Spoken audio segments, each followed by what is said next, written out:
வணக்கத்துக்கும் மரியாதைக்கும் உரிய பப்பாசி அமைப்பினுடைய தலைவர், மரியாதைக்கும் அன்புக்கும் உரிய ஐயா சேது சொக்கலிங்கம் அவர்களே, வைரவன் ஐயா அவர்களே, மணிவாசகர் பதிப்பை சார்ந்த ஐயா அவர்களே, அன்பு நண்பர் மைப்பா அவர்களே, எனக்கு முன்பு மிகவும்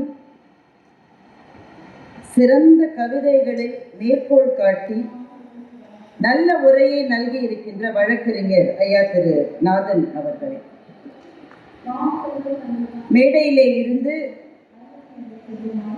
வந்தவர்களை வரவேற்று நன்றி கூறப் போகிற என்னுடைய அன்பு தம்பிகளை, நிகழ்வை தொகுத்து வழங்கி கொண்டிருக்கின்ற அன்பு தங்கை அவர்களே, அவையிலே கூடியிருக்கின்ற அருமைக்குரிய சொந்தங்களே, எல்லாருக்கும் பணிவன்பு கலந்த வணக்கங்கள்.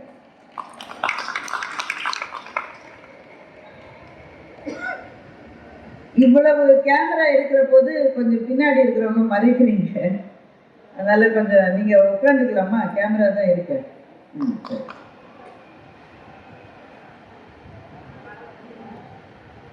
ஆடியன்ஸினுடைய முகத்தை பார்த்தா தான் பேச்சாளர்களுக்கு பேச்சு வரும். ஏன்னா பேச்சு என்பது இருவழிப்பாது. நாங்க மட்டுமே பேசிட்டு இருக்க முடியாது. எதிரிலே இருப்பவர்களினுடைய முகம், அதிலே வருகிற உணர்வலைகள், நாம் சொல்லுவதிலே எந்த சொற்கள் அவர்களை கொண்டு போய் தொட்டு அடைகிறது, அவர்களுக்கு பிடிக்கிறது, அவர்களுக்கு பிடிக்கவில்லை, அவர்கள் ரசிக்கிறார்கள், அவர்கள் ரசிக்கவில்லை, இந்த மெய்ப்பாட்டு குறிப்புகளை வைத்து கொண்டுதான் ஒரு பேச்சாளர் மேலே மேலே போக முடியும். அதனால ஓரளவு இந்த வேலை நாளிலும் இங்கே வந்து திரளாக குழுமி இருக்கின்ற அன்பு சொந்தங்களுக்கு என்னுடைய நன்றியோடு என்னுடைய உரையை தோன்றுகின்றேன். என்னுடைய பெயரை போட்டு இங்கே இடப்பட்டிருக்கிற தலைப்பு நான் தந்த தலைப்பு அல்ல. இந்த தலைப்பு திருக்குறளிலிருந்து அமைந்தது ஒரு பொருத்தம் தான். என் தங்கை சொன்னது போல என்னுடைய மனம் கடந்த ஒரு 6 மாதங்களாகவே ரொம்ப திருக்குறளின் பக்கமாகவே சென்று கொண்டிருக்கிறது. டைம்ஸ் ஆஃப் இந்தியா நாளிதழ் ஆங்கிலத்தில் திருக்குறளை எடுத்துக்கொண்டு அதற்கு வாழ்வியல் நிகழ்வுகளோடு அதை பொருத்தி எழுதுகிற அனுபவம் ஒரு மகத்தான அனுபவமாக இருக்கின்றது. அதனால அவர் ஐயா பேசுற போது ஒன்று சொன்னார், ரொம்ப சுவாரஸ்யமா இருந்தது. ஒரு சொல்லை சொல்லுகிற இடம், சொல்லப்பட்ட நபர், சொல்லுகிற பேர் வழி, இதையெல்லாம் வைத்து அதனுடைய பொருள் மாறிக்கொண்டே இருக்கும் என்று சொன்னார். ரொம்ப அழகான ஒரு கவித்துவமான ஒரு சிந்தனையை அவர் இங்கே வைத்தார். அது உண்மைதான் இல்லையா? திருக்குறள் கூட அப்படித்தான். நாம முதல்ல திருக்குறளை பெரும்பாலும் பார்த்தது பஸ்ல போன போதுதான் பார்த்திருக்கோம். அப்பதானே பார்த்திருக்கோம். அப்ப அந்த வயசுல கேட்டு போய், இவர் யாருங்க தாடி வச்சுட்டு ஒருத்தர் இருக்காரு, யார் இது? விவரம் தெரிஞ்சவங்க இருந்தா விலகி இருப்பாங்க, விவரம் தெரியாதவர் இருந்தா அவங்க தான் பஸ் ஓனர், ஒருவேளை சொல்லியிருக்கலாம். அதுதான் முதல் கட்ட அறிமுகமா நம்ம பல பேருக்கு இருக்கும். இரண்டாவது கட்ட அறிமுகம் நாம் தமிழை பாடமாக படிக்க ஆரம்பித்த போது, 2ஆம் வகுப்புலையோ 3ஆம் வகுப்புலையோ படிக்க ஆரம்பிக்கிற போது மனப்பாட செய்யுள் முதல்ல அவர் தான் இருப்பாரு. தமிழ் பாட நூல்ல அவருடைய படம் தான் இருக்கும். அதை வைத்துதான் நாம தொடங்குவோம்.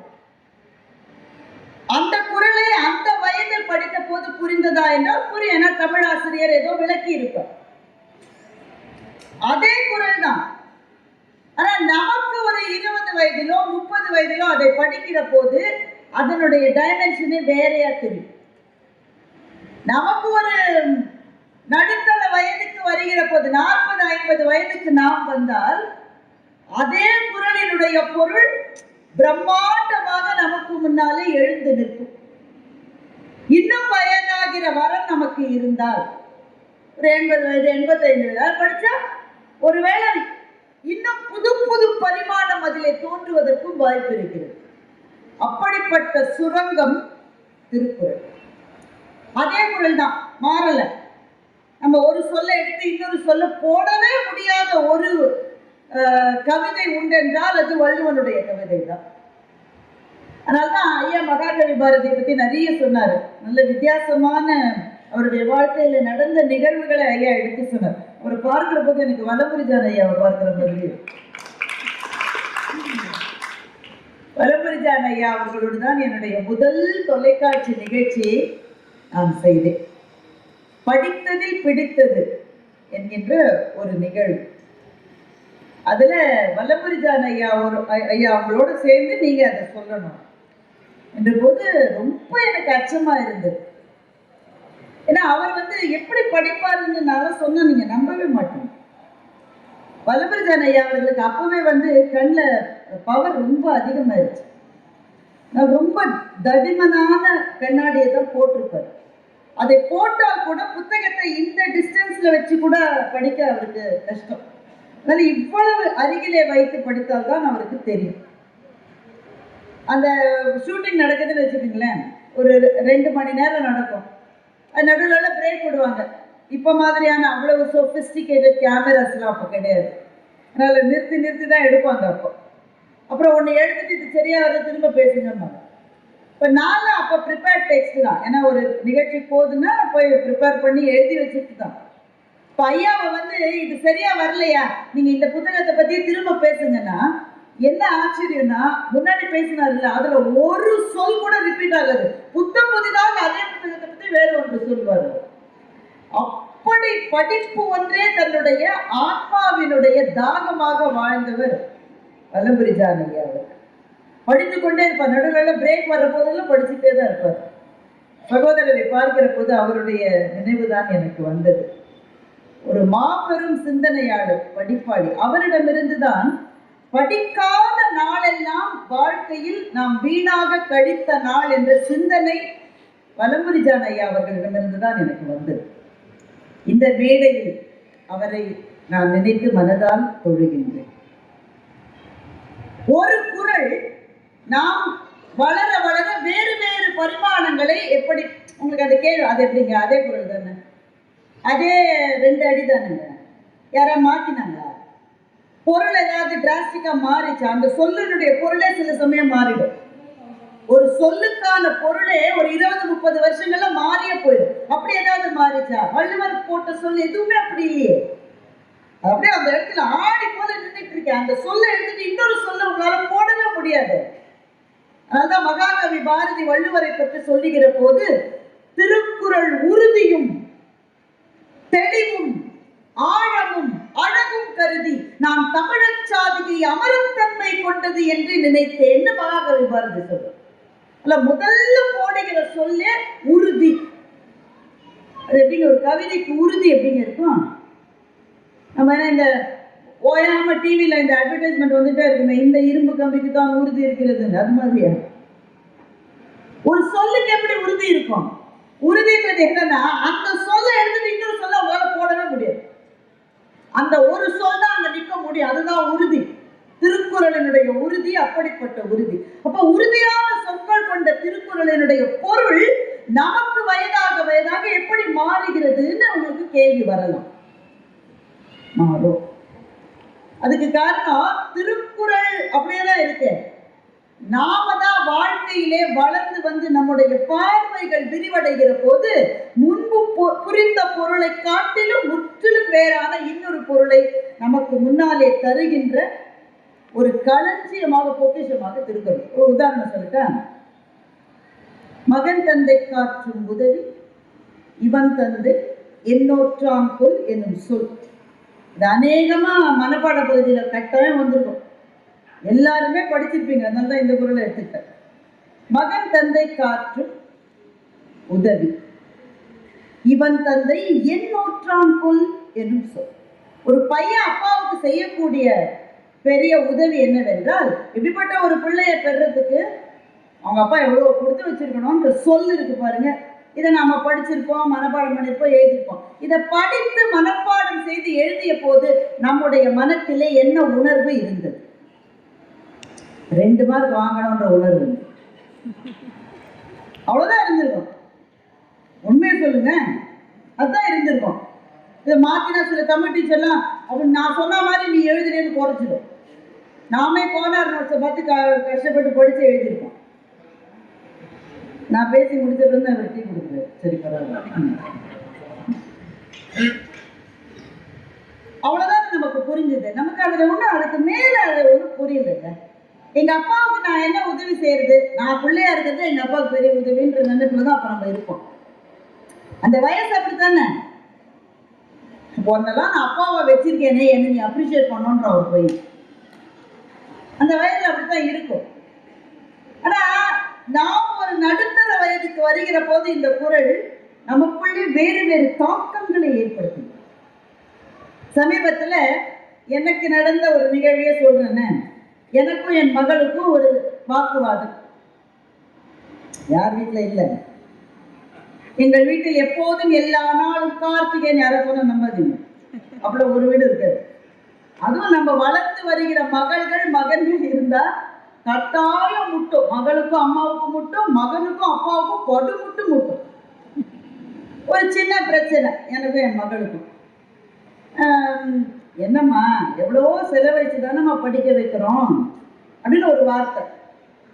சொல்லக்கூடாது, சில சமயம் வந்துடும், பேரண்ட்ஸ்க்கு அது வந்துடும் தானே. என்னம்மா எவ்வளோ செலவழிச்சு தானம்மா படிக்க வைக்கிறோம். உடனே என் பொண்ணு என்கிட்ட, நீ செலவழிச்சதெல்லாம் கணக்கு போட்டு கொடுமா, நான் திருப்பி கொடுத்துறேன். இந்த வார்த்தை எல்லா வீட்லையும் வரும். அது கேட்ட உடனே எனக்கு அப்படியே ஒரு திகைப்பூண்டை மிதித்தார் போல அந்த காலத்துல எழுதுவோம். அந்த மாதிரி ஒரு ஜெர்க்கு. அவ சொன்னதுக்காக தான் இல்லை. ஏன்னா அது நான் அடுத்த நிமிஷமே சண்டை சரியாயிடும் எங்களுக்குள்ள. ஏன் எனக்கு ஒரு பெரிய அதிர்ச்சி அலை மாதிரி வந்து என்னை தூக்கி தருமா. அந்த வார்த்தைய நான் எங்க அம்மாட்ட சொல்லிடுவேன். அதே சொல் அப்படி திரும்பி வரும் வாழ்க்கையில ஒண்ணு மட்டும் நிச்சயங்க, எதையெல்லாம் நம்ம போடுறோமோ அதெல்லாம் அப்படி வரும் திரும்ப. எல்லாம் அதை பத்தி சந்தேகமே வேணாம் நமக்கு. இது அவனை அடிக்கணும். நீங்க எதெல்லாம் போடுறீங்களோ அது கட்டாயம் ஒரு சுத்தி வந்து அதுவே நம்மளை அடிக்கும். இந்த சொல் எனக்கு ஏன் ஜெர்க்கை ஏற்படுத்துச்சுன்னா, இதே சொல்ல நான் முன்னாடி கேட்டிருக்கேன். நானே பேசி நான் கேட்டிருக்கேன். நான் வந்து என்ஜினியரிங் முடிச்ச பிறகு ஒரு நிறுவனத்திலிருந்து எனக்கு ஒரு வேலைக்கான ஒரு ஆஃபர் வந்தது. அதை எடுத்துக்கொள்வதிலே எனக்கு சில தயக்கங்கள் இருந்தது. அந்த வயசு அப்படிதானே, நம்ம இஷ்டம் தானே. எனக்கு தெரியும் அவ எங்க ஜெனரேஷன்லயே அதெல்லாம் சொல்லிருக்கணும். இந்த காலத்துல என்னென்ன சொல்லுங்க பிள்ளைங்க. எனக்கு தெரியும்மா, நான் பார்த்துக்கிறேன்மா. இல்லைம்மா எங்க அம்மா எனக்கு எக்ஸ்பிளைன் பண்றாரு, இதெல்லாம் போட்டு நல்லது. அம்மா என்னை படிக்க நீ என்ன செலவழிச்சிருக்க முடியும். நான் பிடெக் படிச்சப்போ ஒரு செமஸ்டருக்கு 600 ரூபாய் 700 ரூபாய் சார். நம்புவீங்களா? 8 செமஸ்டருக்கு அவ்வளோதான் கட்டினாங்க. அதுவே எனக்கு பெரிய தொகை எங்கள் வீட்டில்.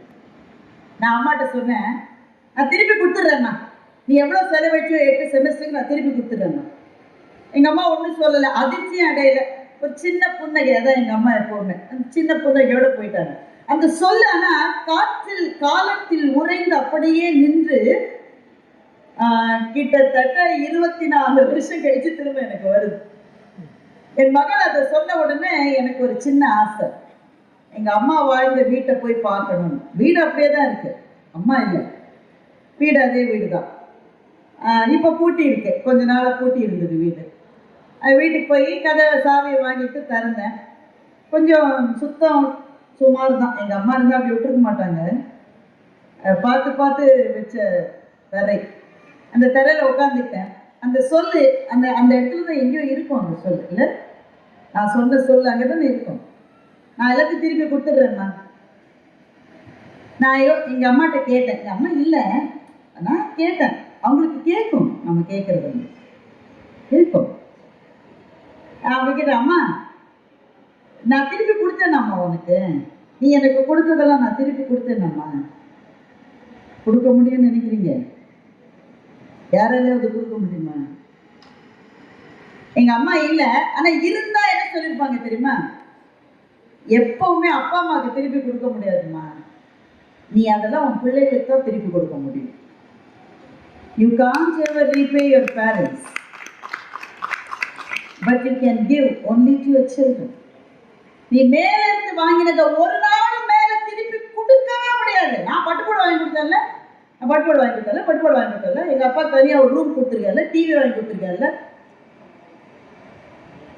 இந்த தராசுல ஒரு நாள் உங்களால் சரியான நிறையோடு உங்கள் எடைக்கு அவங்க வச்ச எடைக்கு நிகரா ஒரு நாள் வைக்கவே முடியாது.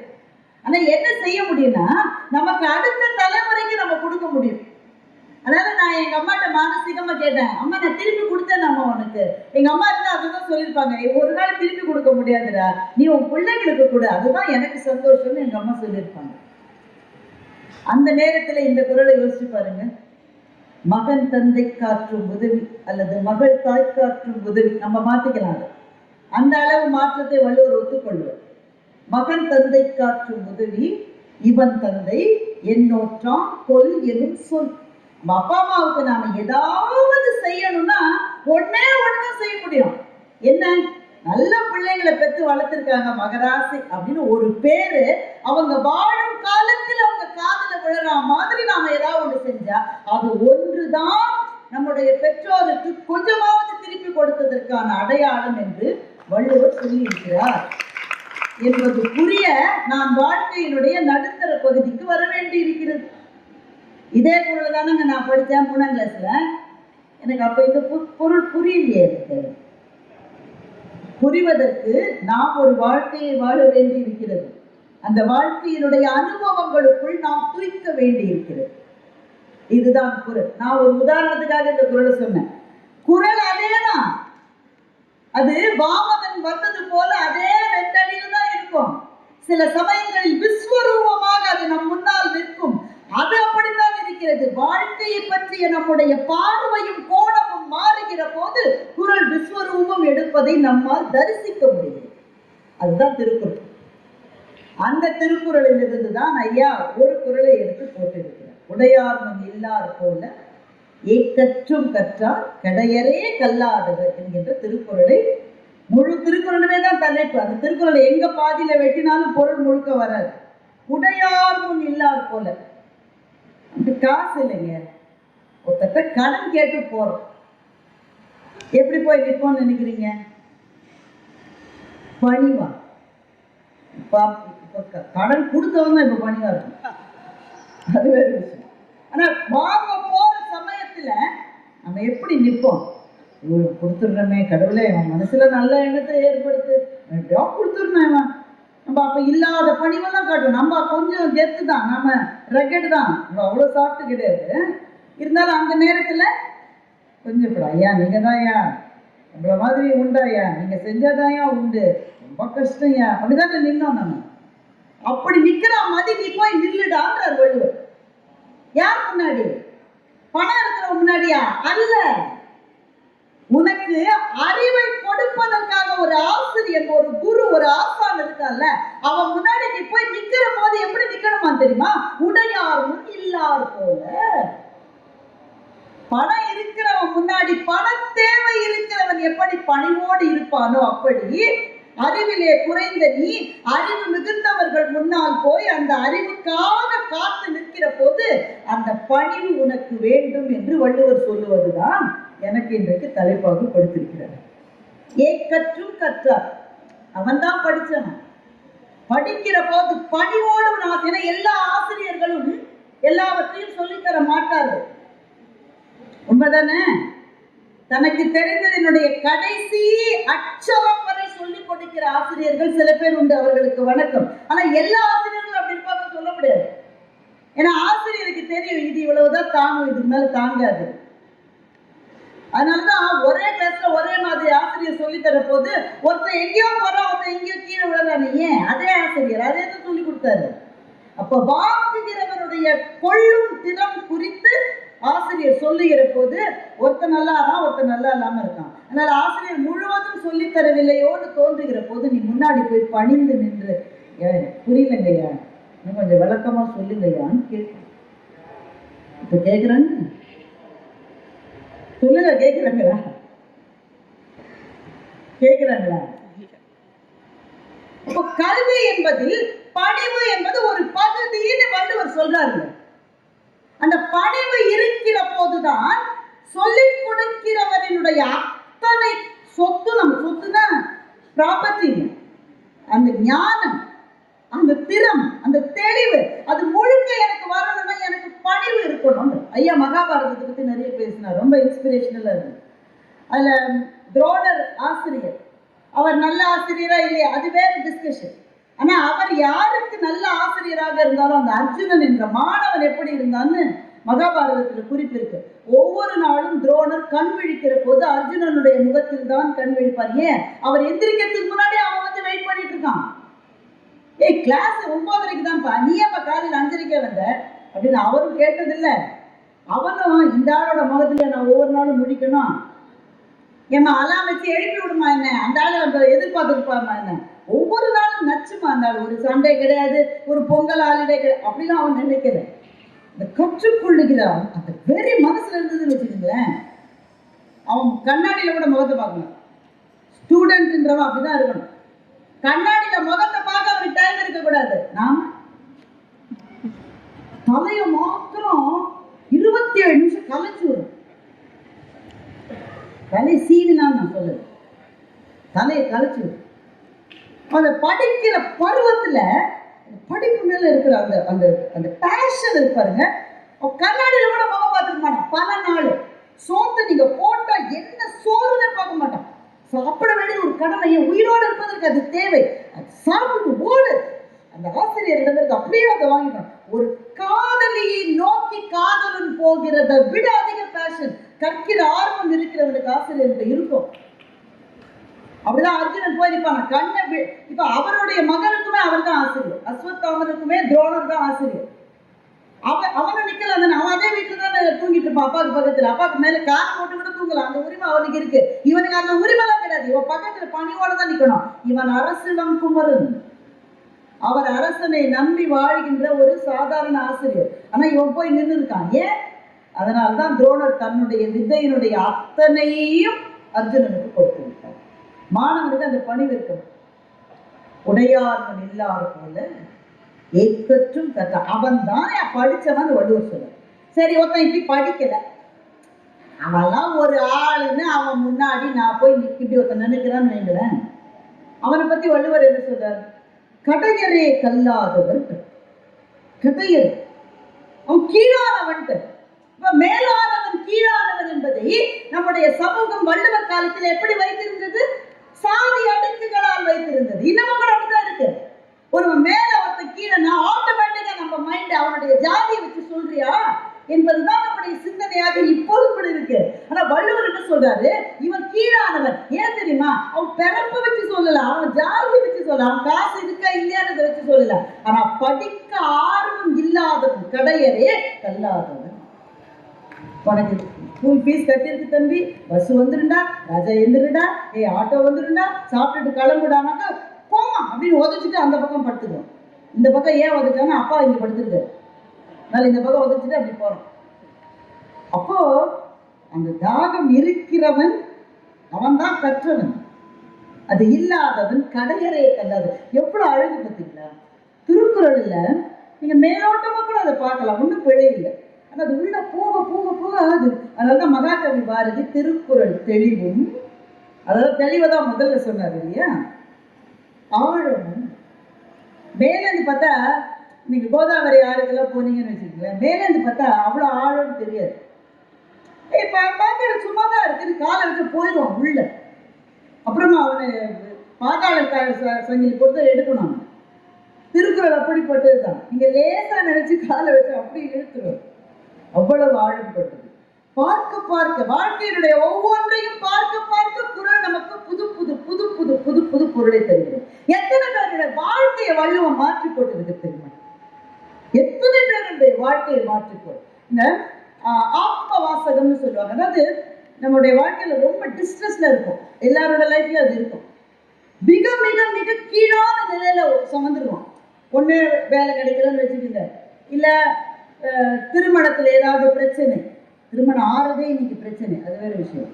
திருமணம் ஆன பிறகு பிரச்சனை, இல்ல யாரும் ஏமாத்திட்டான், பார்ட்னர்னு நினைச்சீங்க முதுகுல குத்திட்டான், கிடைக்கும்னு ஒரு வேலை நினைச்சீங்க கிடைக்கல, லாபம் வரும்னு நினைச்சீங்க பட்டு நஷ்டமாயிருச்சு, வர வேண்டிய இடத்துல இருந்து காசு வரல, அவமானம். எவ்வளவு பிரச்சனைகள் லைஃப்ல இருக்குல்ல. இது அதெல்லாம் எதுவுமே எனக்கு தெரியாதுன்னு ஒருத்தர் கூட இந்த குடும்பத்துல இருக்குங்க. எல்லாருக்கும் அவங்கவுங்க வயசுக்கு ஏற்ற மாதிரி ஏதோ உறவுக்காரர்களால் எத்தனை பிரச்சனை, ஒன்னா ரெண்டா சொல்ல முடியுமா? வாய் விட்டு கூட சொல்ல முடியாது. எத்தனை சிக்கல்கள் வாழ்க்கையினுடைய எந்த கட்டத்திலே இருந்திருந்தாலும் நம்ம ரொம்ப தனிமையாகும். பிரச்சனைகள் வருகிற போது நம்மை தாக்குகிற முதல் விஷயம் தனிமை. ஏன்? யாருக்குமே வாழ்க்கை சொல்ல முடியாது, சொல்ல முடியாது. சொன்னீங்கன்னு வைங்க, அப்படியா அப்படின்னு நீங்க போன எனக்கு அப்பவே தெரியும், எனக்கு இந்த கதி தான் கிடைக்கும். சொந்த அண்ணன் தம்பிட்டே சொல்ல முடியாதுங்க. நம்ம ஓப்பனா பேசலாம், என்ன இப்போ சொந்த அண்ணன் தம்பிட்டே சொல்ல முடியாது. அண்ணன்கிட்ட கூட சொல்லிடலாம், ஆனா அண்ணன் ஒய்ஃப் என்ன நினைப்பாங்களோ, அண்ணி என்ன நினைப்பாங்களோ, சொல்லலாமா வேணாமா? ஃப்ரெண்டு தான், கூடவே இருந்தவன் தான், அவன்கிட்ட கூட சில விஷயத்த சொல்ல முடியாது. அப்போ வாழ்க்கையினுடைய மிக சிக்கலான காலகட்டங்களில் நாம் இருக்கிற போது நமக்கு என்ன கிடைக்கணும்? தனிமை தான் கிடைக்கும். இந்த தனிமையிலிருந்து வெளியே வந்தால் தான் ஜெயிக்க முடியும். ஆனா வெளியே வர்றதுக்கு ஏதாவது ஒருத்தர் பிடிச்சிக்கணும். கிணத்துல விழுந்துட்டேன் சார்னா, கிணத்துல விழுந்துட்டாங்க, சுத்தி இருக்குதான் இருக்கு. யாராவது ஒருத்தர் கையை நீட்டினா தான் பிடிச்சிட்டு நான் மேலே வரணும். ஒருத்தர் கை நீட்டணும்னா அவர்கிட்ட நான் சொல்லணும், ஐயோ நான் கிணத்துல இருக்கேன்ப்பா. ஆனா சொல்றதுக்கு என்னுடைய மான உணர்ச்சி தடுக்கிறது. நான் சொன்னாதான் கை நீட்டுவான், நான் சொல்லாமலேயே எது எனக்கு கை நீட்டும் என்றால் சாகாவரம் பெற்ற இலக்கியங்கள், குறள் மாதிரியான இலக்கியங்கள் தான் பள்ளத்தில் விழுந்து கிடக்கிற நம்ம இலக்கியங்கள். ஒரு குறளை வைத்துக் கொண்டு வாழ்க்கையில மேல வந்தவர்கள் எல்லாம் உண்டு. குறள் எத்தனை வாழ்க்கை மாற்றப்படும். ஒரு கதை சொல்லட்டும் உங்களுக்கு. திருக்குறள் தான் இந்தியாவிலே மிக மிக அதிகமாக மொழிபெயர்க்கப்பட்ட இலக்கியங்களுள் முதல் அல்லது இரண்டாவது இடத்திலே இருக்கிற நூல் என்றால் அது குறள் தான். முதல் 3 கட்டாயமா இருக்கு. 100க்கும் மேற்பட்ட டிரான்ஸ்லேஷன்ஸ் இருக்கிற புத்தகம் என்பது குறள் தான். நான் முதல்ல வந்த டிரான்ஸ்லேஷன்ஸோட ஹிஸ்டரி எல்லாம் பார்த்தா ரொம்ப ஆச்சரியமா இருக்கும். மிஷனரிஸ் வந்தாங்க இல்லையா இங்க, அவர்களுடைய நோக்கம் என்பது அவர்களுடைய சமயத்துக்காகத்தான் வந்தார்கள். அப்படி வந்தவர்களை குறள் அப்படியே காந்த மாதிரி கவர்ந்து இழுத்திருக்கிறது. கார்ல் கிரவுல் என்ற ஒரு ஜெர்மானிய அறிஞர், அவர் ஒரு மிஷனரி தான், ஒரு பாதிரியார். அவர் இங்க வந்திருக்காரு, சவுத் இந்தியாவுக்கு வந்திருக்காரு. குறளை பற்றி கேள்விப்படுகிறார். என்ன சொல்லியிருப்பாங்க அவரோட மொழியில, யாரோ மொழிபெயர்த்து 2 லைனா ஒருத்தர் எழுதிட்டு போயிருக்காரு, ஒரு தாத்தா எழுதிட்டு போயிருக்காரு, ரொம்ப வருஷமா இருக்குன்றாங்க, தமிழ்ல ரொம்ப பெரிய நூலுன்றாங்க. அவர் எவ்வளவு பார்த்துட்டு வந்திருக்காரு, அவர் ஆங்கிலத்துல எவ்வளவு பார்த்திருப்பாரு, ஜெர்மன்ல மொழியில அவர் என்ன நினைப்புல இருந்திருப்பாரு, எங்க ஐரோப்பிய மொழிக்கு மேல உங்க ஊர்ல ஒரு புக்கு இருக்கும், அப்படிதான் அவர் நினைச்சிருப்பாரு. அப்படிதான் நினைச்சிருப்பாரு. ஏன்னா ஐரோப்பாவினுடைய கலாச்சாரம் தான் உலக நாகரீகத்தினுடைய தொட்டிலாக இருந்த காலகட்டம் அது. இந்த மாதிரி ஒரு மொழி இருக்கணும், இந்த மொழியில இப்படி ஒரு நூல் இருக்கணும், அவருக்கு யார் அறிமுகப்படுத்திருக்க முடியும்? அப்ப அவர் கேட்டா அப்படியா, ஓகே ஓகேன்னு சொல்லியிருப்பாரு. ஒரே ஒரு திருக்குறளை யாரோ ஒருத்தர் அவருக்கு சொல்லியிருக்காரு. ஒரு திருக்குறள் 1330 சொல்லல, ஒரே ஒரு திருக்குறள். அதை கேட்ட உடனே மனுஷன் இப்படி கூட எழுத முடியுமா? இத நான் புரிஞ்சுக்கணும்னா அந்த மொழியில நான் படித்ததான் எனக்கு புரியும். ஒரு படைப்பாளியினுடைய ஆன்மாவை நீங்கள் தரிசிக்க வேண்டும் என்றால் அந்த படைப்பாளி எந்த மொழியில் எழுதி இருக்கிறானோ அந்த மொழியில் தான் நீங்கள் படிக்க வேண்டும். அதனால்தான் இலக்கிய துறையிலே இருப்பவர்கள் எவ்வளவு மொழிகளை கற்கிறார்களோ அவ்வளவு அவங்களுக்கு நல்லது. இந்த மொழி வேண்டாம், அந்த மொழி வேண்டாம்னு மற்றவர்கள் சொல்லலாம். இலக்கிய துறையில இருப்பவர்கள் சொல்லவே கூடாது. ஒரு நாள் படைப்பாளியினுடைய ஆன்மாவை நீங்கள் தரிசிக்க வேண்டும் என்றால் அந்த மொழியில தாங்க அதை நீங்க படிக்க வேண்டும். இவர் உடனே சொல்லிட்டார், இந்த மொழியை நான் கற்று, தமிழ் ஒரு எழுத்து தெரியாதுங்க அவருக்கு. தமிழை கற்று நல்லா புரிந்து திருக்குறள் மாதிரியான இலக்கியங்களை புரிந்து கொள்ளுகிற அளவுக்கு தமிழை கற்று தமிழ் மொழியில அவர் ஒரு மேதையான பிறகு திருக்குறளை முழுவதும் படித்து, இந்த வருஷத்தை மாத்திரம் நல்லா நினைவு வச்சுக்கோங்க, 1854 திருக்குறளை முதலில் ஜெர்மன் மொழியிலும் பிறகு லத்தீன் மொழியிலும் மொழிபெயர்த்தார்.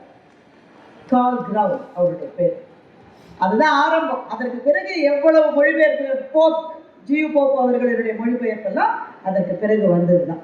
இத்தனை மொழிபெயர்ப்புகளுக்குமான வாசலை திறந்து வைத்தது ஒரே ஒரு திருக்குறள். ஏன்னா ஒரு திருக்குறளை கேட்டுதான் மனுஷா ஐயோ இப்படி அது என்ன திருக்குறள் தெரிஞ்சு உங்களுக்கு ஆவலா இருக்குது. அப்படி என்னங்க ஒரு திருக்குறள்ல ஒரு அந்த ஆளோட லைஃபே மாறி போயிடுச்சுங்க. அவர் எதுக்காகவும் இங்க வந்தார், எல்லாத்தையும் விட்டு தமிழ் மொழியில ஸ்காலர் ஆகி அந்த பாதையை மாத்திட்டார். வாழ்க்கையை திருப்பி போட்ட குரல். அது என்ன குரல்? அப்படி என்னங்க ஒரு குரல்ல இருந்திருக்க முடியும்? அது இந்த குரல் தான். இரு நோக்கு இவள் உன் கண் உள. இப்படி நான் சொன்ன உடனே இந்த குரல் எங்க இருக்குன்னு உங்களுக்கு தெரியல. இது காமத்துப்பாலில் வருகிற குரல். காதலை பற்றி வள்ளுவர் எழுதிய குரல். இரு நோக்கு இவள் உன் கண் உள. ஒரு நோக்கு நோய் நோக்கு, ஒன்று அந்நோய்க்கு மருந்து. இதுதான் அந்த குரல். இப்ப இந்த குரலை ஒருவேளை இது மட்டும் நீங்க கேள்விப்படலன்னா இதை போய் படிச்சு பாருங்க. உங்க வாழ்க்கையில எப்பவாவது காதலிச்சிருந்தா இந்த குரல் புரியும். இது மட்டும் காதலிக்கலன்னா எப்ப காதலிக்கிறீங்களோ அப்ப இந்த குரல் புரியும். இரு நோக்கு இவள் உன் கண் உள. நாள் பாருங்க, எனக்கு அப்படி எப்படி வருதுங்க. ஒரு சொல்ல கூட நீங்க எடுத்துட முடியாது. இரு நோக்கு இவள் கண் உள. புரியுது புரியுதா இல்லையாங்க? என்னங்க இவ்வளவு ரசிச்சு சொல்லிட்டு இருக்கேன். இரு நோக்கு இவள் கண் உளவே பொருந்தானே. இவ பார்த்தா ரெண்டு பார்வை இருக்க மச்சான் அவனுக்கு, அதுவே பொருந்தானே. அவருக்கு அதுல திருப்தி இல்லை. இரு நோக்கு இவள் உன் கண் உள. அவ எதையோ உண்றா. உண்றதுன்னா சாப்பிடுறது. எதை சாப்பிடுற? மிளகா பஜ்ஜியா?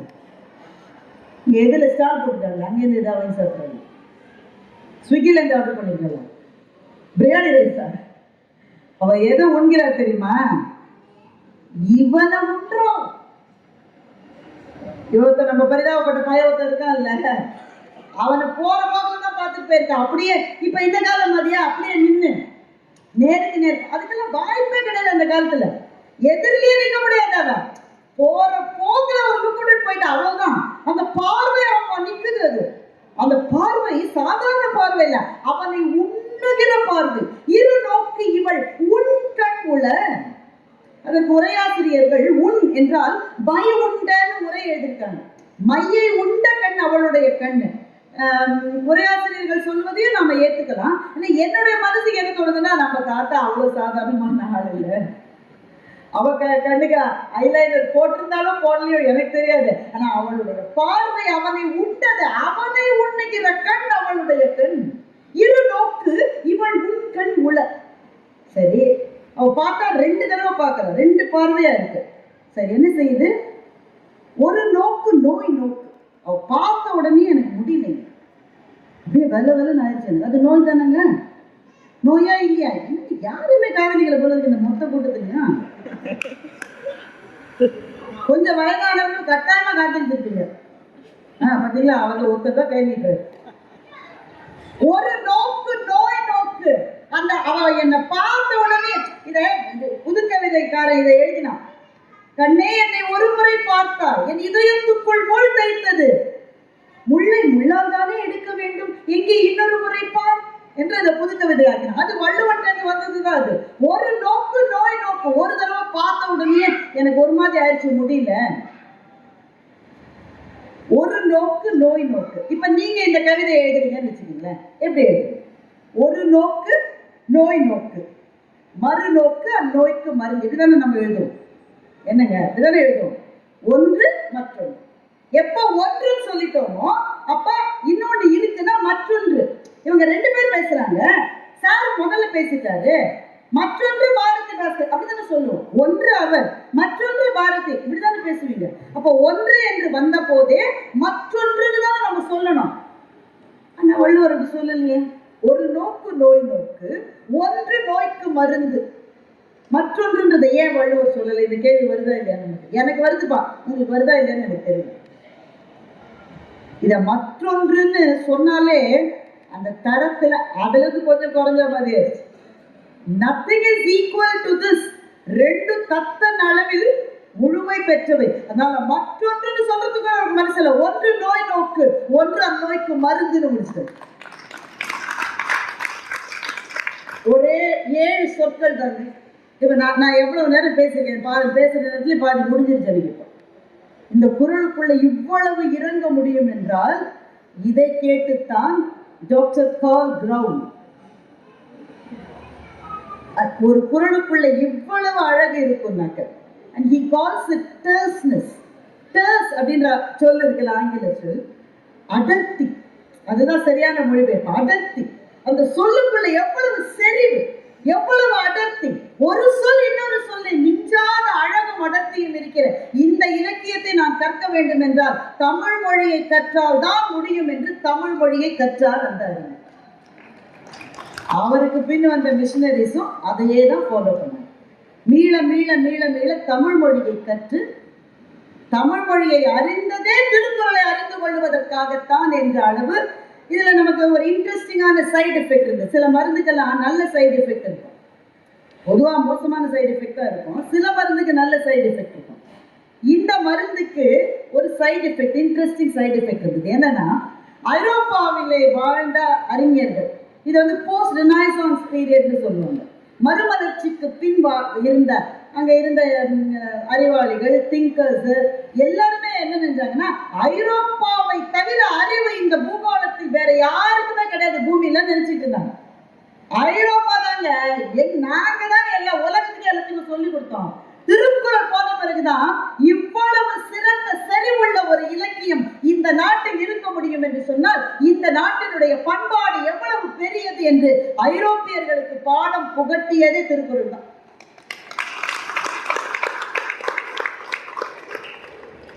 இது நிறைய சொல்லிட்டே போக முடியும். ஆனா அதனுடைய அழகை தரிசிப்பதற்கு வாழ்க்கை அனுபவங்கள் நமக்கு துணை புரிகின்றன. அதுதான் இப்ப ஒரு குறள் இருக்கு, செல்விருந்து ஓம்பி வருவிருந்து பார்த்திருப்பான் நல்விருந்து வானத்தவர்க்கு. இந்த குறளை நிறைய படிச்சிருப்பீங்க. என்ன பொருள்? செல்விருந்து ஓம்பி வருவிருந்து பார்த்திருப்பான். ஒருத்தர் என்ன பண்ணானா, அப்பதான் விருந்தினர்கள் ஒரு பேட்ச் வந்து போயிருக்காங்க. நம்மளாம் வீட்டில் என்ன நினைப்பாங்க, நல்ல வேலை ஒழிஞ்சுது, எத்தனை நாள் வந்த கிளம்ப மாட்டாங்க, அப்படிதானே நம்ம நினைப்போம். இவன் என்ன செய்யறான்னா, செல்விருந்து ஓம்பி அவங்க நல்லா பார்த்து அனுப்பிச்சிட்டு அடுத்தது யார் வருவாங்கன்னு பார்த்துட்டு வருவிருந்து பார்த்திருப்பான். அவன் யாருன்னா நல்விருந்து வானத்தவருக்கு. அவனுக்கு ஒரு நாள் வரல வானத்துக்கு போறதுக்கு.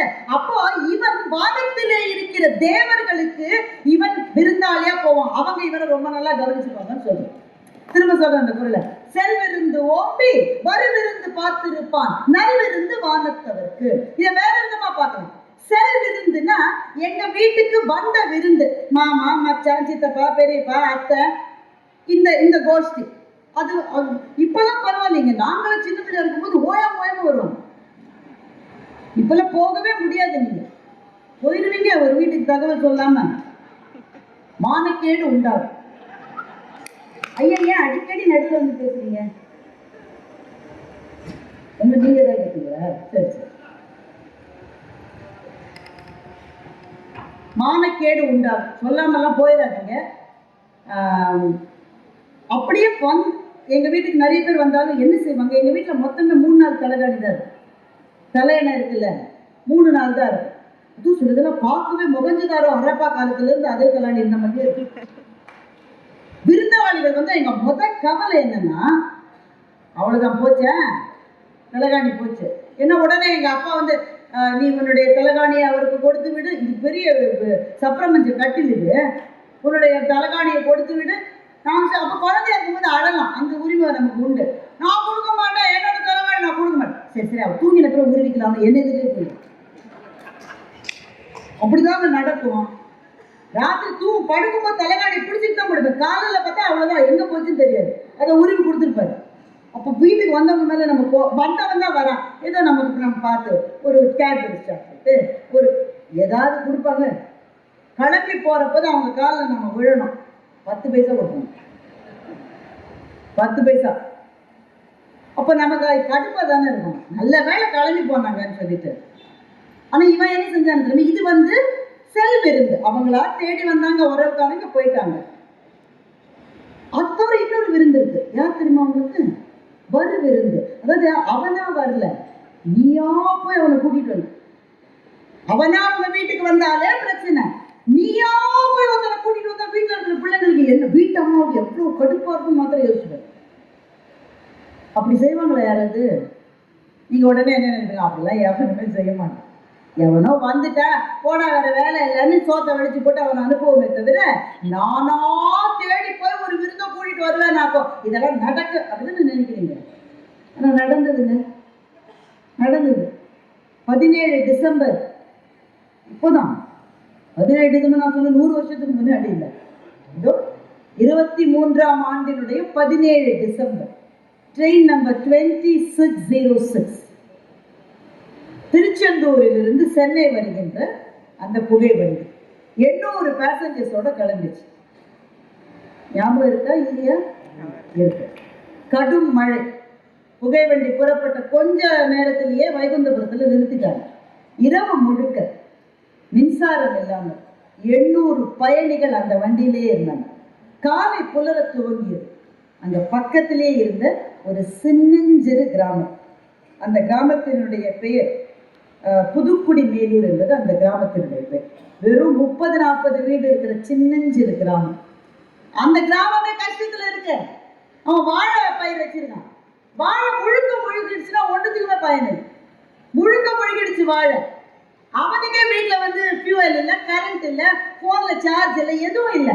ஆனா வெளியில வந்து ஐயோ ட்ரெயின் நிக்குது, ராத்திரில இருந்து நிக்குது போல இருக்கு, ஐயோ அவன் பிள்ளைங்களாம் என்ன கஷ்டப்படும்னு ஊர்ல இருக்கிற அத்தனை பேர் சேர்ந்து உன் வீட்டுல என்ன பாருங்க, கொஞ்சம் வெங்காயம் கொடு, உன் வீட்டுல என்ன இருக்கு, கொஞ்சம் அரிசி பருப்பு கொடு, உன் வீட்டுல என்ன இருக்கு, அண்டா தான் இருக்கு, அண்டாவை கொடு, உன் வீட்டுல என்ன இருக்கு, அடுப்பு இருக்கு. அத்தனை பேருங்க, கிராமத்துல இருந்த அத்தனை குடும்பங்களும் பத்ரகாளி அம்மன் கோயிலுக்கு போய் சமையல் செஞ்சு அந்த ட்ரெயின்ல இருந்த 800 பேருக்கு 5 வேளை சாப்பாடு போட்டுட்டாங்க. எங்களுக்கு நாளை விருது கிடைக்கும், சென்னை புக் ஃபேரில் இதை பற்றி பேச, அதுக்காக அவங்க செஞ்சாங்க. சார் இது வர விருந்து இல்லை சார், இது தானா வந்த விருந்து இல்ல, இவர்களாக தேடி போய் கூப்பிட்டு கொண்டு வந்த விருந்து. அந்த விருந்தோம்பல் இந்த மண்ணிலே இருக்கிறது என்றால் அது நம்முடைய ரத்தத்திலே இருக்கிறது, இந்த சமூகத்தினுடைய விதைகளிலே அது இருந்திருக்கிறது. அதனால் தான் வள்ளுவர் இந்த குறளை எழுதி இருக்க முடியும். செல்விருந்து ஓப்பி வருவிருந்து பார்த்திருப்பான், இவனே போய் கூட்டிட்டு வருவான். அவனுக்கு என்னடா கிடைக்கும்னா இந்த மண்ணில் என்ன கிடைக்கும்னு தெரியாது. ஆனா இந்த வாழ்க்கைக்கு பிறகு இருக்கிற வாழ்க்கையில் அவன் நல்ல விருந்தாளி மாதிரி சௌரியமா இருப்பாயா என்று வள்ளுவர் சொல்லி இருப்பது. இது பிராக்டிக்கலா இல்லைன்னு யாரும் சொல்ல முடியும், ஆனா இப்ப நடந்திருக்கு. அதுதான் திருக்குறள். இப்படி ஒரு சம்பவம் நடக்கிற வரையில் இந்த குறளினுடைய பொருளே நமக்கு புரியாது. ஆனால் இப்படி ஒரு சம்பவம் நடந்த பிறகு அது கூட ரொம்ப முக்கியம். அந்த ஊர்ல ஒரு அம்மா வாசுகின்னு நினைக்கிறேன் அவங்க பேரு. அங்க டிவி கேமரா போய் கேட்பாங்கல்ல, முகத்துக்கு நேராக அந்த அம்மாக்கு அந்த கேமராவை எப்படி ஃபேஸ் பண்ணோம், அந்த மைக் அதெல்லாம் தெரியலைங்க. அது நடந்துகிட்டே இருக்கு. இந்த ஆள் மைக்கை வச்சு பின்னாடியே போறாரு. உங்க ஊர்ல எப்படிலாம் நடந்திருக்கு, நீங்க விருந்தெல்லாம் கொடுத்துருக்கீங்க, ஆமா அப்படின்னு போயிட்டே இருக்கீங்க. என்ன படம் எடு, அப்படி கொஞ்சம் இன்னும் நல்ல லெஃப்ட், என்னோட ப்ரொஃபைல் இந்த அதெல்லாம் தெரியாது, அது போயிட்டே இருக்காது. கேமரா பக்கத்தில் வச்சுக்கலாம். இந்த மாதிரி சம்பவம் இனிமேல் நடந்தா என்ன பண்ணுங்க, சில சமயம் கேள்வி கேட்கிறவங்களை என்ன செய்யறதுன்னு நினைக்கிறேன். ஒரு தடவை நடந்ததே நமக்கு முடியல. சென்னையில வந்துட்டு நம்ம நடக்க முடிஞ்சது. அது நாங்க இங்க பட்டிமன்றம் பேசணும் ஒரு 4 நாள் முன்னாடி, அன்னைக்கே அதுதான் பாதி நீச்சல்ல தான் வந்தோம். திரும்பவும் எவ்வளவு பயமா இருக்கு. அவர் கேட்கிறாரு கேமரா வச்சுட்டு மைக் வச்சு, திரும்பவும் வந்தா திரும்பலாம் வர வேணாம் தம்பி, அப்படி வந்துருச்சுன்னா திரும்பவும் சமைச்சு போட போறோம், இதுல என்ன இருக்குன்னு போயிடுச்சு. இது என்ன மனசுங்க, இது என்ன மனசு? இது ஒரு தடவை செஞ்சுட்டே ரொம்ப ஜாஸ்திப்பா, இனிமேலாம் வராது வரும் சொல்ல, அப்படி கூட சொல்லல, வர வேணாம், வந்தா திரும்ப நாங்க செஞ்சு நாங்க தான் இருப்போமேங்கிறது. அது என்ன பெரிய காசு வச்சிருக்காரு. சரி, என்ன மனசு சார்? இப்படிப்பட்ட மனது இருப்பவர்களை வள்ளுவன் வாழ்க்கையில் சந்தித்திருக்க கூடும். அப்படி சந்தித்ததனால் தான் இந்த குறளை எழுத முடிந்தது. ஒண்ணுமே வேணாம் சார், இதெல்லாம் ரொம்ப அதிகமா இருக்கு, என்னால புரிஞ்சுக்க முடியல. இளைஞர்கள் சொல்லலாம், சாதாரண ஒரு விஷயம் சொல்லிட்டேன் உங்களுக்கு. ஒருத்த கெட்டு போறது முடிவு பண்ணிட்டான், அவன் முடிவு பண்ணிட்டான், நான் கெட்டு போய் காட்டுறவனுக்கு அவன் என்ன செய்வான்னு வள்ளுவர் சொல்ல. இந்த மாதிரி ஆட்கள் அப்பவே இருந்துட்டான். நான் கெட்டு போய் காட்டுறவனுக்குன்ற அவன் என்னென்ன செய்வான். அதுல சிலதெல்லாம் கேட்ட நமக்கே பக்கு பக்கு, ஏன்னா நாமே அந்த கேட்டகரியில வந்துடும். இப்ப பெண்கள்ல நிறைய பேர் இருக்கீங்க, எவ்வளவு சமயம் நாம திடுன்னு ஒரு ரூமுக்கு போவோம். இந்த ரூமுக்கு நான் ஏன் வந்தேன், நடந்திருக்கா இல்லையோ? செல்போனை தேடாத மனித ஜந்து இருக்க முடியுமா? ஆண்கள் காதுல இந்த பேக்கெட் இருக்கு, இல்லை புண்ணியம் பண்ணுவாங்க, அதில் வச்சுக்கிறாங்க. அது நல்லாவும் வச்சுக்கிறாங்க, அதை ஒத்துக்கணும். சில சமயமாவது ஆண்களை நம்ம ஒத்துக்க தானே வேண்டியிருக்கு. கரெக்டாக வச்சுக்கிறாங்க. பெண்களுக்கு நான் பார்த்துட்டே இருக்கேன், ஒரு சங்கீத கச்சேரி நடந்துட்டு இருக்குங்க. முதல்லயே ஒன்லி 27 டைம்ஸ் அனௌன்ஸ் பண்ணாங்க, எல்லாரும் செல்போனை சைலண்ட்ல போடுங்க. அப்பதான் அந்த அம்மா சாங்குது. உடனே ஒரு அம்மாவோட செல்போன் அடிக்குது. முருகா என்று அழைக்கவா, முத்து குமரா என்று அழைக்குது. இந்த அம்மாவுக்கு சுருதி போயிடும் அதை கேட்ட உடனே எல்லாரும் என்ன சொல்லுவாங்க அந்த அம்மாட்ட, மா சைலண்ட்ல போடணும், மா சைலண்ட்ல போடணும். சைலண்ட்ல போடலாங்க, செல்போன் எங்கன்னு தெரியல. ஏன்னா அரை இருட்டு. அந்த அம்மா இந்த அப்பத்துக்கு ஒரு பேக் வச்சிருக்கு பாருங்க, நான் வச்சிருக்கேன் பாருங்க. இந்த பேக்ன்றது ஆமை சுமந்த ஓடு மாதிரி இருந்தது. அதை விட்டு எங்கேயுமே எங்களால் வாழவே முடியாது. இந்த பேகை பிரிச்சு அதுல என்னென்ன இருக்குன்றீங்க. ஒரு 4 மாசம் முன்னாடி வாங்கின மருந்து இருக்கு, அது எக்ஸ்பயர் ஆகி ஏற்கனவே 3 மாசம் ஆயிடுச்சு. ஆனா உள்ள பத்திரமா வச்சிருக்கு. எதுக்கும் அவசரத்துக்கு இருக்கட்டும்னு ஒரு பொட்டு, ஒரு பவுடர், ஒரு சீப்பு, 4 சேஃப்டி பின்னு, ஒரு பிஸ்கெட் பாக்கெட் எல்லாம் வச்சிருக்க. ஆனா எந்த அவசரத்துக்கு நீங்க என்ன தேடினாலும் எதுவுமே கிடையாது. அதுதான் இந்த ஹேண்ட். இந்த அம்மா அதுல செல்போனை பொதிச்சு இப்ப இந்த பாட்டு முடிய ஆரம்பிக்கிறதுக்குள்ள எடுத்து முடியல. எவ்வளவு தடவை தேடுறோங்க. கையில வச்சுப்பார், உப்பு டப்பாவை திறந்தோம் தானே, உப்பு போட்டோம் தானே, மூடி எங்க போச்சு, எங்கேயா போச்சு மூடி? வீடு முழுக்க தேடுது அந்த அம்மா. ஏன்னா உப்பை திறந்து வச்சா என்ன ஆகும்? அந்த விஷயம் தெரியுமா? சின்ன பிள்ளைங்களுக்கு தெரியாது. உப்பை திறந்து வச்சா அது மாய்ஸ்சர் அதை அப்சர்வ் பண்ணிட்டா கெட்டு போகும். மூடி எங்கம்மா, மூடி எங்கம்மா? எப்படிங்க ஷூவுக்கு பக்கத்துல மூடி இருக்கு? ஆனா அந்த மூடிக்கு கால் முளைச்சு நடந்து போயிருக்கு. பார்த்தீங்களா? எவ்வளவு விஷயத்தை தேடிட்டே இருப்பாங்க. ஒரு நாளைக்கு 10 நிமிஷம் தேடுறோம்னு வச்சுக்கோங்க. சும்மா மேலே தேடுவோம். நான் கொஞ்சம் கௌரவமா இருக்கட்டும்னு 10 நிமிஷம் சொல்றோம். ஆண்கள் ஆஃபீஸ் கிளம்புறாங்கல்ல, கிளம்புறீங்களா? வீட்டுல இருந்து வேலை செய்றீங்களா? போறாங்க. எடுத்துட்டு போக வேண்டியது 4 பொருள் தான். டிஃபன் பாக்ஸ் அநேகமா அதை கொட்டிட்டு அந்த ஆள் வேற தான் சாப்பிட்டுருப்பாரு. இருந்தாலும் வரும்போது சுத்தமா வரும், ஒரு மரியாதைக்காக. ஹெல்மெட்டு, வண்டி சாவி, செல்போன், 4 பொருள் தானே. பர்ஸ் 5 பொருள். எந்த ஜென்மத்திலேயாவது 5 பொருள் எடுத்துட்டு படி இருந்துட்டாரு? சொல்லுங்க நீங்க. அங்கேருந்து போடுன்ற அந்த அம்மா சந்தோஷமா ஹெல்மெட்டை மேல இருந்து போடு. எப்படி இவ்வளவு மறதி வருது? பேசிட்டு நல்லா தெரியுங்க. அவரை ரொம்ப நாள் அவருக்கு தெரியும் எனக்கு. அவர் வந்து ஏன் எப்படி இருக்கீங்க? நல்லா இருக்கேன். என்ன மறந்துட்டீங்க? எப்படிங்க மறந்து? கட்டாயம் மறந்துட்டோம். யாருன்னு தெரியல. சில பேர் அதோட மரியாதையா போவாங்க, சில பேர் போக மாட்டாங்க. அப்ப நான் யாருன்னு சொல்லுங்க. அது தெரியாம தானே என் பேர் என்னன்னு சொல்லுங்க. பெரிய ஜவஹர்லால் நேரு இவர் பேர் யாருன்னு மறக்காம இருக்கிறதுக்கு என் பேர் என்னன்னு சொல்லுங்க. எவ்வளவு எம்பாரசிங்கா இருக்குல்ல. இதெல்லாம் பரவாயில்ல. அலுவலகத்துல போய் அந்த முடிச்சிட்டீங்களா அந்த வேலையை? ஐ finished it yesterday itself. Send it to me. அந்த ஃபைல் மாத்திரம் காணக்கான. உலகத்துல நம்ம பிறந்ததுக்கு முன்னாடி இந்த ஃபைல்லாம் பத்திரமா இருக்கும். நேற்றுக்கு ஒரு ஃபைல் வச்சாலும் அதுதான் காரணம். எப்படிக்கா எவ்வளவு மறதி இல்லை?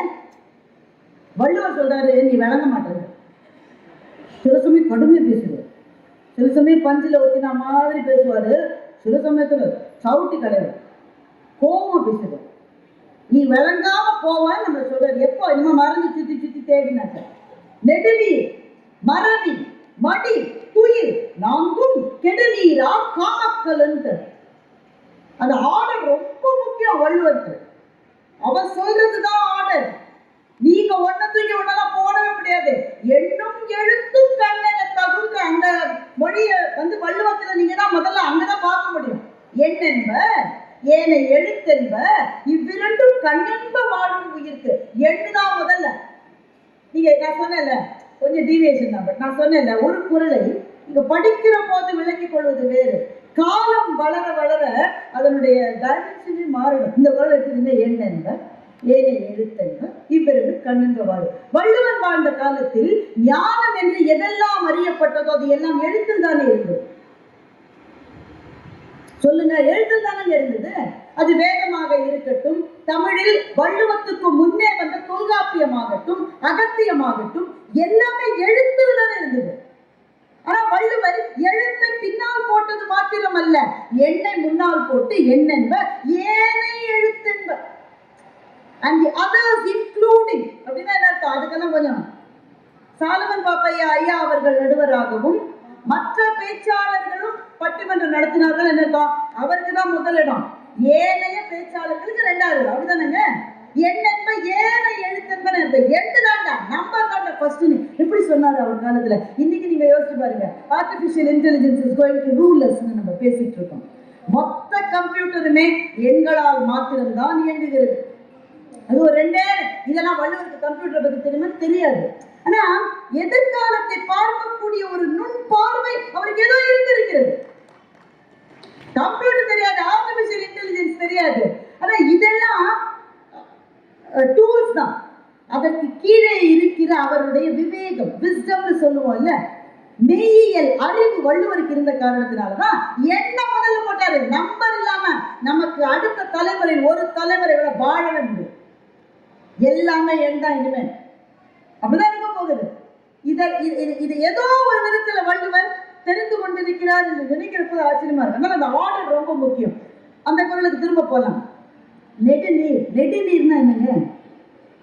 நெடுநீர்னா என்ன? ப்ரொக்ராஸ்டினேஷன் ஆங்கிலத்தில் ஒரு சொல்லு. நெடுநீர் 5 நிமிஷத்துலயே முடிச்சிடலாங்க. அந்த புதுசா கல்யாணம் ஆகி ஒரு பொண்ணு வந்துருப்பா, அதை நான் தப்பா சொல்லல, நல்ல பொண்ணு. நீங்க சாம்பார் வச்சா எவ்வளவு நேரம் ஆகும் சொல்லுங்க, சும்மா சொல்லுங்க. ஒரு 20 நிமிஷம், 25 நிமிஷம். முன்னாடியே பருப்பு இருந்ததுன்னா 10 நிமிஷம். அந்த பொண்ணு கல்யாணம் பண்ணியதுக்கு அந்த பொண்ணோட அம்மா சொல்லிட்டு ரொம்ப நல்லா சமைப்பாங்க. பீஸா, பர்கர், பாஸ்தாலாம் செஞ்சா ஊரே மணக்கும். சாம்பார் வைமா, நமக்கு அதானே பிடிச்சிருக்கு. சாம்பார் வைமா, நம்ம உள்ள போகிறதுக்கு நமக்கு பயமா இருக்கும். ஏன்னா அந்த பொண்ணு என்ன, உங்க அம்மா பின்னாடியே வந்து வேவு பார்க்குறாங்கன்னு சொல்லிடணும். இந்த அம்மா ஹால்லேயே உட்காந்து பக்கு பக்கு. வீட்டுக்காரருக்கு பசி, அந்த அவரை போய் கேட்க மாட்டாரு. வீட்டுக்காரன் ஆயிடுச்சுன்னு கேட்டு, ஆயிடுச்சு புரியுது. இப்போ தானே சாம்பார் வச்சுட்டு 3.25 மணி நேரம் ஆச்சு, இன்னும் பொண்ணு வெளியில வரல. சாம்பார் தாளிக்கிற வாசனையும் வெளியில வரல. சாம்பாரை வச்சதோ எதை வச்சதோ யாருக்கு தெரியும். அப்போ 25 நிமிஷத்துல செய்ய வேண்டிய ஒன்றத்தை 3.25. நம்ம பையன் படிக்கிறானே எப்படின்றீங்க? 7 மணி நேரம், 7 hours I studied மச்சான் அப்படிமா. எவ்வளவு நான் படிச்சிருக்கேன்? 1.25 பக்கம் படிச்சிருக்கேன். அதுவே இன்னும் நிறைய டவுட்ஸ் இருக்கு. இதுதான் நெடுநீர், ப்ரோக்ராஸ்டினேஷன். தள்ளி தள்ளி போடும், தள்ளி தள்ளி போடுறது. முக்கியமான விஷயத்தை நம்ம எவ்வளவு பேர் தள்ளி போடுறோம்? டாக்டர் சொல்லியிருக்காரு 3 மாசத்துக்கு ஒரு தடவை செக்கப் போறணும்னு. அந்த அம்மா என்ன சொல்லுது? பார்த்துக்கலாம், திரும்ப திரும்ப அப்படித்தான் வந்து அதே சொல்லுது. இது தள்ளி போடுகிற விஷயமா இது ப்ரோக்ராஸ்டினேஷன். அதுதான் நெடுநீர்னு சொல்றோம். நெடுநீர், மறதி. இப்ப நான் சொன்னேன் அதுதான் மறதி. சொல்லுமே, நம்ம நிறைய பேப்பர்ல ஏகத்துக்கு ப்ரிப்பேர் பண்ணிட்டு வருவோம். முக்கியமான டாபிக் நிறைய ப்ரிப்பேர் பண்ணல, ராத்திரிலாம் முழிச்சு ப்ரிப்பேர் பண்ணி பேப்பரை வீட்லயே விட்டு ட்ரெயின் ஏறி அப்புறம் என்ன பயன்படுத்தல, மறதி, மறந்து போகும். நெடுநீர், மறதி, மடி. மடினா ஒண்ணு இல்ல, சோம்பல். சிம்பிளா சொல்ல போறோம், சோம்பல். பார்த்துக்கலாம்டா மச்சான், அப்புறமா வரும்போது. இதுதான் சோம்பல். நெடுநீர், மறதி, மடி, துயில். துயில்னா நீங்க சரியா ராத்திரி படுத்து காலையில மட்டும் தூங்குறீங்களே, அந்த துயில் தேவை. சில பேர் 2 மணிக்கு தான் அந்த பிள்ளைங்க படுக்குது, 2 மணிக்கு தான் படுக்குது. அது மட்டும் போன் எதுவும் பண்ணிட்டே இருக்கு.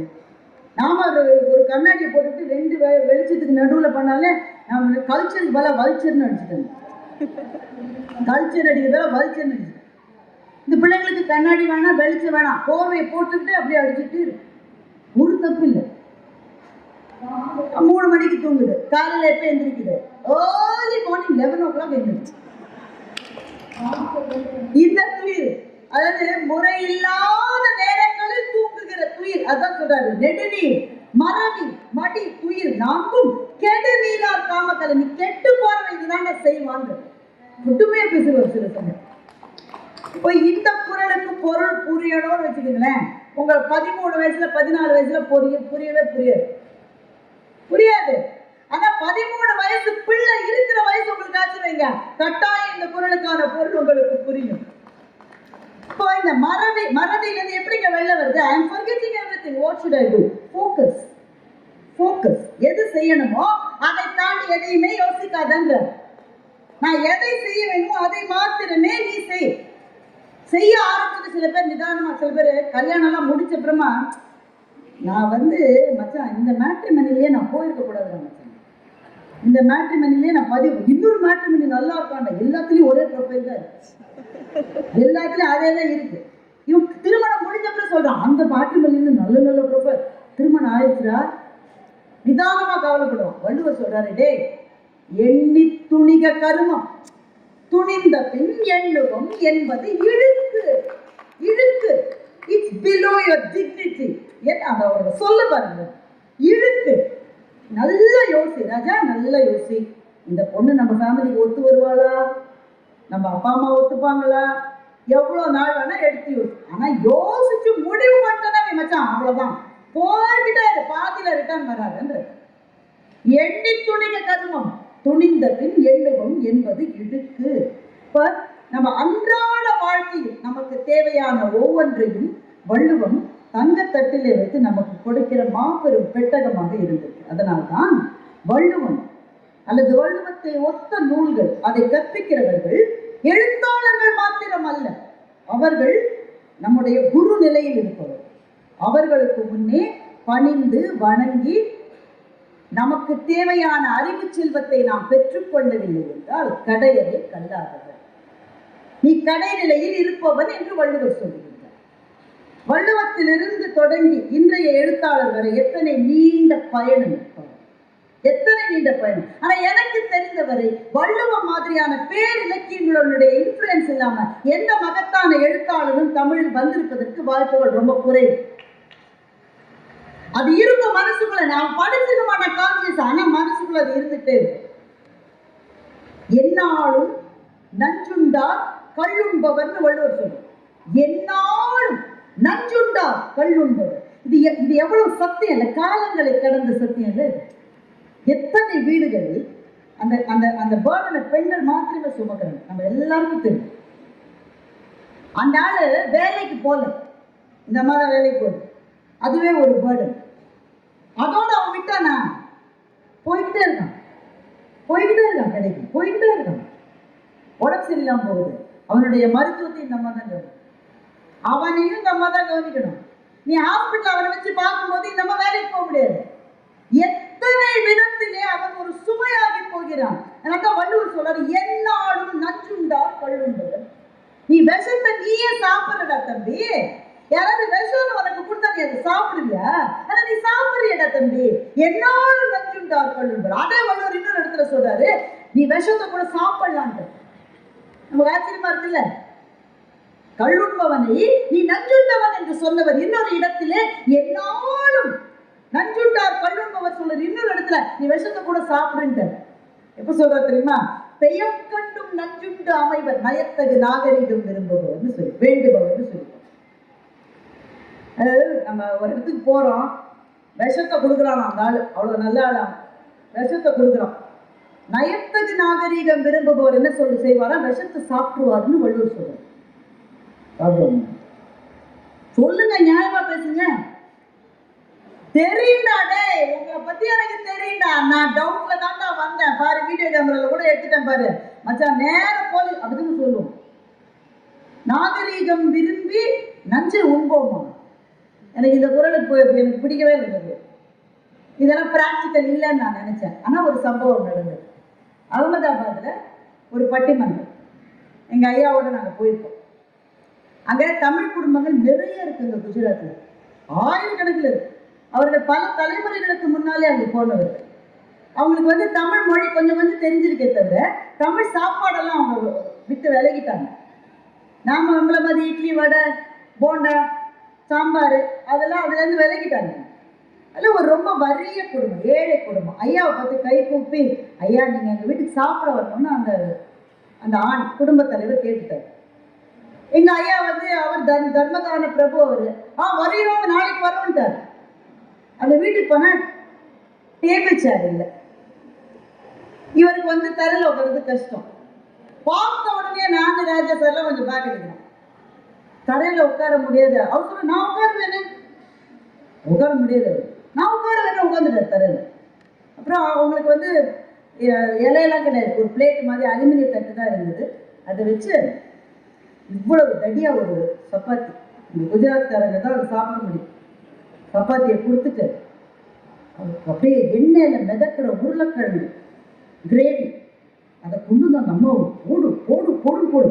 அதை பார்த்தாலே நமக்கு வயசு இல்லாம போகும், சாப்பிட வேணும், பார்த்தாலே நமக்கு முடியாது. நாமெல்லாம் பேக் அடிச்சுட்டோம், நல்லா இருக்குங்க அப்புறம் கூட சாப்பிடுறோம். இங்க நடுவர் வந்து நல்லா சாப்பிடுறேன், விடு வேமா வேமா. நான் சொல்றேன், ஐயா நம்ம ப்ரோக்ராம்க்கு வந்திருக்கோம், உடம்பு கேட்டுக்கோ போதும், இருமா நீ நல்லா இருக்கு, நீ வைமா. வீட்டுக்கு திரும்பி போகும்போது அவருக்கு உடம்பு சரியில்லை, வீட்டு இல்லை, நாங்கள் தங்கியிருக்கிற ஹோட்டலுக்கு திரும்பி போகும்போது அவர் உடம்பு சரியில்லாம போயிடுச்சு. நாங்கள் உடனே சும்மா இருக்கோமா, நான் சொன்னேன் இல்லை உங்கள்கிட்ட, வீட்டில் அப்படி தானே சொல்லுவோம், சொன்னோம் இல்லையா உங்ககிட்ட சாப்பிடுறீங்கன்னு சொன்னோம்ல, எதுக்கியா சாப்பிட்டீங்க, அது ஒத்துக்காதுன்னு தெரிஞ்சு ஐயா சாப்பிட்டீங்க.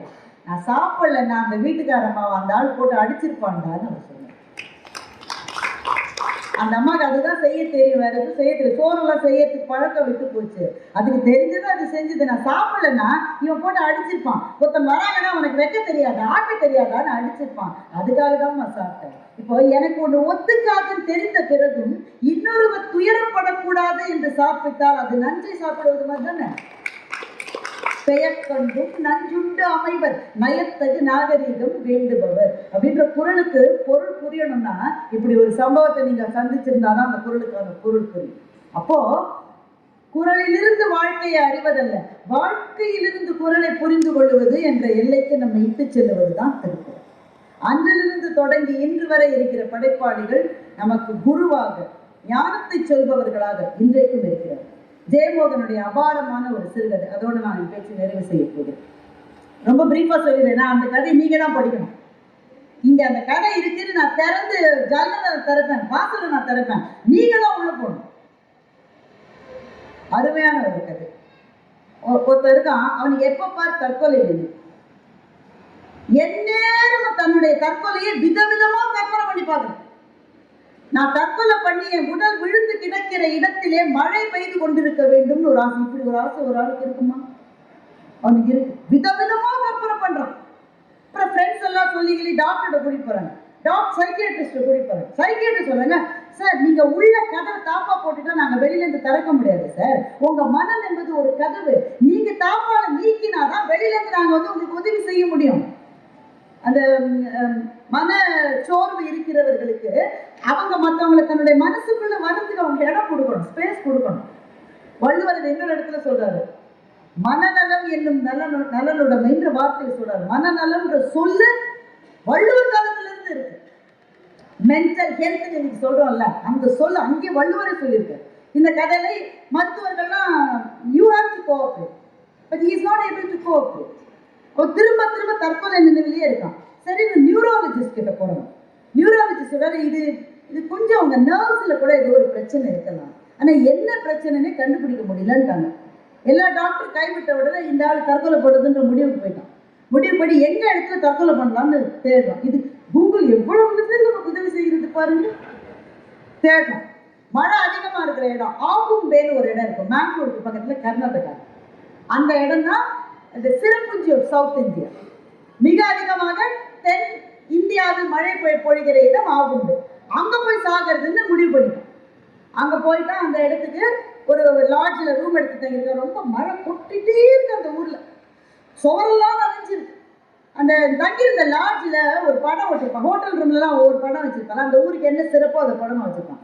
அந்த ஊர்ல என்ன சிறப்புன்னு வச்சிருந்தான்னா ஒரு ராஜ நாகம், அதை படமா வச்சிருக்கான். இவன் கேட்குறான், ஏன் பாம்பு படுது? இந்த ஊருடைய ஸ்பெஷாலிட்டியே ராஜநாதன். இங்கே கோப்ராவுடைய விஷத்தை எடுத்து அதை மருந்தாக தயாரிக்கிற வேலையை இங்கே செய்து கொண்டிருக்கிறார்கள். உடனே இவன் நம்மால் தான் ஏற்கனவே தற்கொலைக்கு ரெடியானால நாகத்தால் தீண்டி இறக்க வேண்டும்னு அவருக்கு ஆசை வந்துச்சு. உடனே பாம்பு நடமாட்டம் எங்க இருக்குமோ அந்த இடமா போய் உட்காந்துக்கிறார். ஆனா ஒன்றும் வரல. நம்ம நினைச்சா எதுவுமே வராது, நினைக்காத போதும் வரும். ரொம்ப நேரம் தவம் கிடந்த பிறகு ஏதோ ஒரு ஊந்து போற மாதிரி இருக்கு. காலில் சுரின்னு ஒரு சின்ன வலி, ஒரு இனிய வலி. அது வலியா அல்லது அது இனிமையான தெரிந்து கொள்ள முடியாத அளவு இனிய வலி. காலில் பார்த்தா 2 சின்ன பொட்டு இருக்கு. இப்போ அவன் நினைச்சு வந்தது நடந்துருச்சு. அந்த உடல் அப்படியே கடக்க போகுதுன்னு நினைச்சிட்டு இருக்கான். இதுதான் கதையினுடைய முதல் பகுதி. கதையினுடைய 2வது பகுதிக்கு வருவோம். அவன் திரும்ப ஆகும்பேக்கு 7 வருஷம் கழிச்சு திரும்பி வரான். 7 வருஷம் கழிச்சு திரும்பி வரான். ஊர் கொஞ்சம் கொஞ்சம் மாறி இருக்கு. ஆனா இவன் ரொம்ப மாறிட்டான். இவன் பயங்கர சக்சஸ்ஃபுல் பிசினஸ் மேன் ஆயிட்டான். உடம்பு நல்லா சதை போட்டிருக்கு. சபன்னு நல்ல ஒரு பணக்கார கலை முகத்துல வந்துருச்சு. கல்யாணம் ஆயிடுச்சு, பிள்ளை பிறந்துருச்சு. நல்ல பெரிய கார், வீடு, பயங்கர வசதி ஆயிட்டான். இந்த மாற்றம் இப்போ ஒரு தமிழ் சினிமால ஒரு பாட்டுல பணக்காரன் ஆயிடுவாங்க. இது எப்படி நடந்ததுன்னா ஒரு பாட்டுல நடக்கல, 7 வருஷம். என்ன நடந்தது என்றால், அந்த நாகம் அவனை தீண்டி விட்டது. அவன் மயங்கி கீழே விழுந்துட்டான். யாரோ பார்த்து ஹாஸ்பிட்டலில் போய் அட்மிட் பண்ணியிருக்காங்க. அட்மிட் பண்ணி கொஞ்சம் அந்த விஷம் முறிவு கொடுத்த உடனே இவனுக்கு அது சரியானது மாத்திரம் இல்லை, இவனுக்கு ஏற்கனவே இருந்த எல்லா பிரச்சனையும் சரியாயிடுச்சு. இவனுக்கு முன்னாடி இருந்த நரம்பு தளர்ச்சி, சைக்கியாட்ரிக் ப்ராப்ளம் எல்லாம் சரியாயிடுச்சு. இவன் போய் அந்த ரிசர்ச் சென்டர்ல இருக்கிற தமிழர் ஒருத்தர் இருக்கார், அவர்கிட்ட போய் கேட்குறான், என்ன சார் பாம்பு கடிச்சா அவன் செத்து தானே சார் போவான், ஏன்னா முன்னையோட நல்லா ஆயிட்டானே எப்படி? அவன் சொல்றான், விஷமும் அமுதும் ஒன்றுதான். எது விஷமோ அதுவே அமுது, எது அமுதோ அதுவே விஷம். எந்த அளவுன்றது தாங்க மாற்றம். அந்த நாகம் உங்களை தீண்டுச்சுல்ல, அது உங்கள் மீது கருணை கொண்டு ரொம்ப கம்மியான அளவு நஞ்சுதான் கொடுத்துருக்கு. உங்களுடைய பிரச்சனைக்கு மருந்தே அந்த விஷம் தான். அந்த விஷத்துல இருந்து தயாரிக்கிற மருந்து தான் உங்களுக்கு ஆக்சுவல் மெடிசன். அத அந்த நாகமே கருணை கொண்டு உங்களுக்கு டோசேஜ் கொஞ்சம் ஏற்றிருந்தது வச்சுக்க, நாகம் நேர பரலோகம் தான். சரியான டோசேஜ் கொடுத்ததுல முன்னோட நீங்க நல்லா ஆயிட்டீங்க. இதுதான் கதைங்க, இது மேல கதை இல்லை. ஆனா அந்த ஒரு லைன் இந்த கதையில நிக்குது. அமுதும் நஞ்சும் ஒன்று. எது அமுதோ அது நஞ்சு, எது நஞ்சோ அதுவே அமுது. இப்ப நீங்க யோசிச்சு பாருங்க, நம் ஒவ்வொருவரின் வாழ்க்கையிலும் எதை அமிர்தம் என்று நினைக்கிறோமோ அதுதான் நமக்கு நஞ்சு, எது விஷம் என்று நினைக்கிறோமோ அதுதான் நமக்கு மருந்து. டோசேஜ் தான் வித்தியாசம். என்ன ஒருத்தன் அவமானப்படுத்தினா அது எனக்கு விஷமா? விஷம். என்ன ஒருத்தன் கேவலமா மதிச்சு நடந்தான், என்ன பார்த்து இதெல்லாம் பேச்சாடா வந்து அப்படின்னு என்ன பார்த்து சிரிச்சான். நீங்கெல்லாம் ஏமா வேலைக்கு வரீங்க? Why are you troubling us? அப்படின்னு ஆபீஸ்ல ஒருத்தன் கேட்டுட்டான்.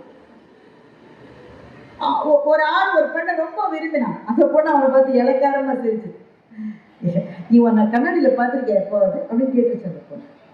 இந்த அவமானத்தை நாம எப்படி நினைக்கிறோம்? விஷம்னு நினைக்கிறோம். அதை நினைச்சு நினைச்சு நினைச்சு உள்ள புதஞ்சு புதஞ்சு புதஞ்சு அந்த அவமானத்திலேயே நாம கருகாம மீண்டு வரல. இப்படி அவமானப்படுத்தியவர்களின் முன்னால் நாம் வாழ்ந்து காட்ட வேண்டும் வரல. அப்போ எது விஷமோ அதுதான் உனக்கு மருந்து, எது அமிழ்தோ ரொம்ப ஆசை வச்சு அதிலேயே அமிழ்ந்து போய் வாழ்க்கையை இழந்தவர்களுக்கு இருக்கு. எதை அமிழ்தம் என்று நீ தேடி போனாயோ அது நஞ்சாகும், எதை நஞ்சு என்று நினைத்தாயோ அது உனக்கு மருந்தாகும் என்றால் இந்த கதை நமக்கு சொல்லுகிற மாபெரும் விஷயம் ஒண்ணு இருக்கு. எல்லாத்தையும் அளவோட லிமிட்டா வச்சுக்கணும். அந்த கதை சொல்லுங்க. அது காதலாகட்டும், பாசமாகட்டும், பணமாகட்டும், அதிகாரமாகட்டும், பதவியாகட்டும், எதுவா இருந்தாலும் உனக்கு அது தேவை, இந்த மண்ணில் வாழ தேவை. ஆனா நிதானம், கொஞ்சம் குறைவு. மாடரேஷன் ஆங்கிலத்தில் ஒரு சொல்லு, மாடரேஷன். நிதானம், அது ரொம்ப போயிடாதுடா தம்பி, கொஞ்சம் கொஞ்சம் கொஞ்சம் கம்மி. ரொம்ப அதிகாரத்தில் ஆடிடாதுடா, ரொம்ப அதிகாரத்தில் ஆடிடாது. நீ ஏறி போற பாதையில நீ வேகமா போற, சுத்தி இருக்கிறவங்கெல்லாம் பார்த்து சிரிச்சுட்டு மேல போற. ஆனா நீ இறங்கி வரும்போது அவங்களை நீ சந்திச்சுதான்டா ஆகணும். நீ இறங்கி வரும்போது அவங்கள பார்க்கணும். அது கொஞ்சம் நிதானம். அப்போ எதை இருந்தாலும் அதை கொஞ்சம் நிதானத்தோடு கை கொண்டால் இந்த வாழ்க்கை என்பது பேலன்ஸ்டா இருக்கும் என்பதுதான் இந்த கதை. அந்த ஒரு லைன் இருக்கு பாருங்க, அதை வச்சு மொத்த வாழ்க்கையும் வாழ்ந்து விட முடியும்.